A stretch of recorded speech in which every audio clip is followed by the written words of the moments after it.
my name is Yong Wanjing, metric number 254846. Now I will talk about how the concept apply in current business. From Frederick and Frank and Lillian Gilbreth theory, we found some functions that will help the administrator in the organization's lead. First, develop each worker to the greatest efficiency and prosperity. Every employee has a different level of efficiency, so employers must ensure the workers are working in your organizations to the greatest efficiency. Workers should scientifically select and assign work which suits their skill and capabilities. For example, in KFC, there will be a person who very good in cooking and another person is good in packaging. So, manager need to understand the capability of different people and assign work accordingly. Besides, the manager need to provide training to the workers if needed. By giving training to employees, it will increase productivity and preventing mistakes. Next, workers and managers should form a harmonious relationship. If there is any conflict between them, it will not give benefits to workers and management. This also will affect the productivity of the organizations. So employer and workers should be given a complete mental revolution. The revolution was the employer should respect the workers by allowing them to give suggestions and feedback. At the same time, the workers should respect the management. Besides, a good relationship between management and workers can reduce organization decisions. A harmonious relationship between employers and employees will increase motivations and employee engagement. Third, management and workers must be cooperating and trust each other during work. Management can set targets and standards with the workers to acquire full cooperation from the employees. So, the employee will feel the targets are set by them and they will cooperate and willing to achieve the target set before. This is important for an organization because no one can make changes in the organizations. All the employer always need employees to carry out the plans, and employees always need the employer help and guidance to achieve the targets. The next one is manager can increase wages and give incentive to workers to encourage them. A higher salary will motivate a person to do well in their jobs. With having a high salary, you can fulfill your physical needs such as food, car, houses. So people will work hard to receive more financial rewards. This will increase the productivity of an organization. Next, management can improve the work process through combining changes or remove redundant processes. Inefficiency workplace process will be wasting time and make the employee become inefficiency during work. The employer should map all the processes to find out which step is unnecessary and affect productivity. Then, change or combine the processes to increase productivity. The last one is the goal of increased efficiency is to increase profit and workers' job satisfactions. Employees who are happy in their work are willing to work harder and feel more motivated when working. This will increase efficiency. Management is responsible to improve job satisfactions among workers by improving the work environment, communications over the level, and reduce stress among workers. That's all from me, and now I will pass to my friend. Thank you. Good afternoon, doctor and all my friends. My name is Tan Ying Ying, metric number 254759.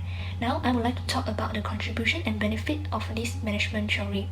We separate the benefit into three viewpoints, which is company, employer, and employee. In company viewpoint, contribution or benefit that get from this theory is more output and profit, since it replaced the old system of management rule of thumb method and introduced the new and scientific methods. It will result in more product being produced and have a better quality with minimal factors of production. Thereby, it can enlarge the market. Second benefit is better quality of product. Third is reduction in cost of product. The manager should take proper planning that avoid all form of waste and losses of output to help to meet the production schedule in time. The next is planning and control. The fifth benefit is appointment of specialists. Next is better utilization of resources. One of the aspects of Taylor's philosophy of scientific management is to encourage healthy relationship and cooperation between the workers and manager. Since management and labor have a good relationship and cooperation, they have a harmonious relationship with each other. In this way, industrial conflicts are minimized and peace in an industry is achieved. These are lead to avoidance of dispute between labor and management. The other contribution is gain to owners or investor. The cost per unit would be decreased by improved efficiency in large-scale production, leading to more turnover and enhance the investor profit. Investor would be more interested in investing in the organization.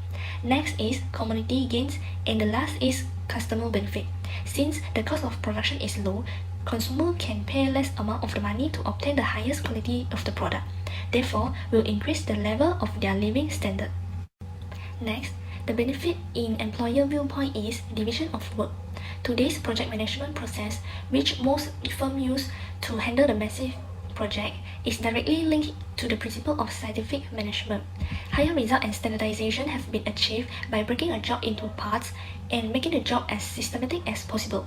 Next, the benefit is proper guidance. It provides those who are engaged in the production process with sufficient guidance and instruction. In this way, it can prevent the uncertainty, delay, and also confusion. While in employee viewpoint, the benefit is higher wages. In the theory of scientific management, it claimed that the different wages incentive plan, the efficient and productive worker will get more wages than the normal workers. This would raise their income and boost the living condition of employee.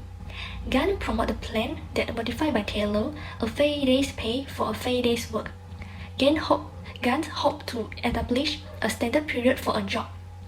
Then, if it took longer than the standard time for a worker, employee salary will be docked. The second benefit is better working conditions, such as reasonable working hours followed by the rest period, adequate protection, and the provision of many other amenities. The third advantage is opportunity for scientific training and development. Through a proper selection and training of the employee, it can help to increase the skill, knowledge, and also competency.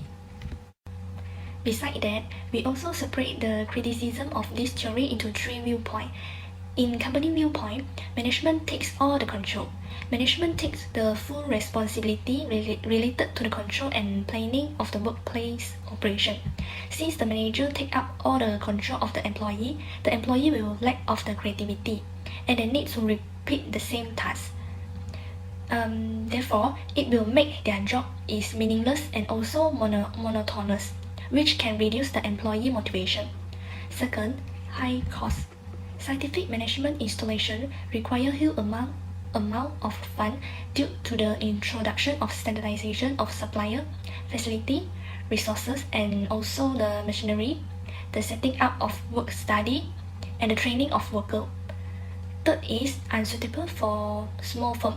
Since the introduction of scientific management need a huge capital, normally small firm cannot afford to adopt it.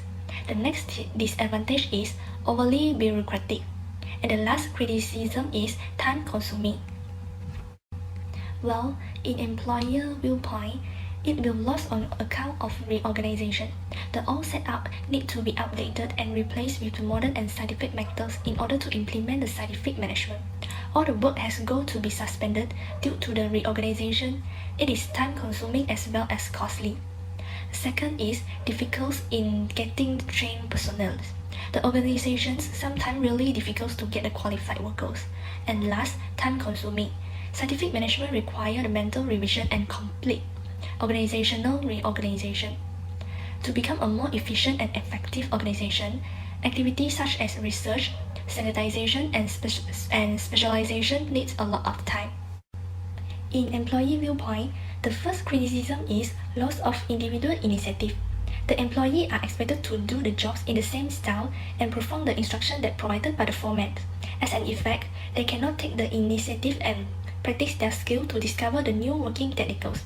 This tends to destroy the initiative of the individual workers and making their works to become monotonous. Second, effect on the health of workers. Third, it is leading to unemployment. And the next criticism is leading to the exploitation of workers.